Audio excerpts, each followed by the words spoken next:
ବାଲ ହନୁମାନ ସୂର୍ଯ୍ୟକୁ ଫଳ ଭାବିଥିଲେ। ତାପରେ କଣ ହେଲା? ଏକ ସମୟରେ ବାଲ ହନୁମାନ ବହୁତ ଦୁଷ୍ଟ ଥିଲେ ଏବଂ ଖେଳିବାକୁ ଭଲ ପାଉଥିଲେ। ଏ ଜଙ୍ଗଲରେ ପଶୁ ପକ୍ଷୀ ମାନଙ୍କ ସହ ଖେଳି ଖୁସି ହଉଥିଲେ। ଦିନେ ତାଙ୍କୁ ବହୁତ ଭୋକ ଲାଗିଲା ଏବଂ ଖାଇବା ଖୋଜିବାକୁ ଲାଗିଲେ। ସେତେବେଳେ ସେ ଆକାଶକୁ ଦେଖିଲେ। ଏକ ଲାଲ ଗୋଲା ଦେଖାଗଲା। ସେ ଭାବିଲେ ଏହା ନିଶ୍ଚୟ ଗୋଟେ ସୁନ୍ଦର ଫଳ ହେଇଥିବ। ସେ ତୁରନ୍ତ ଆକାଶକୁ ଉଡ଼ିଗଲେ ସୂର୍ଯ୍ୟଙ୍କୁ ଧରିବା ପାଇଁ। ସେ ସୂର୍ଯ୍ୟଙ୍କ ପାଖକୁ ପହଞ୍ଚିଲେ ଏବଂ ତାକୁ ଧରିବା ପାଇଁ ହାତ ବଢାଇଲେ। ଏହା ଦେଖି ସମସ୍ତ ଦେବତା ଭୟଭୀତ ହେଲେ। ଇନ୍ଦ୍ରଦେବ ତାଙ୍କୁ ରୋକିବାକୁ ଆସିଲେ।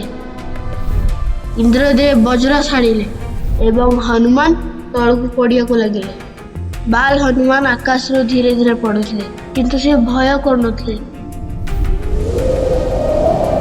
ତାଙ୍କ ପିତା ବାୟୁଦେବ ରାଗିଗଲେ ଏବଂ ସମସ୍ତ ଦୁନିଆରେ ପବନ ବନ୍ଦ କରିଦେଲେ। ସମସ୍ତ ଦେବତା ଆସି ହନୁମାନଙ୍କୁ ଆଶୀର୍ବାଦ ଦେଲେ, ତୁମେ ବହୁତ ଶକ୍ତିଶାଳୀ ହେବ, ତୁମେ ସବୁଠାରୁ ବଡ଼ ବୀର ହେବ। ହନୁମାନ ଖୁସିରେ ହସିଲେ ଏବଂ ପୁଣି ଖେଳିବାକୁ ଲାଗିଲେ। ବଡ଼ ଶକ୍ତି ସହିତ ବଡ଼ ଦାୟିତ୍ୱ ମଧ୍ୟ ଆସେ। ଆଉ ଏମିତି ଗପ ପାଇଁ ସବସ୍କ୍ରାଇବ କରନ୍ତୁ ଗପ ପେଡ଼ି।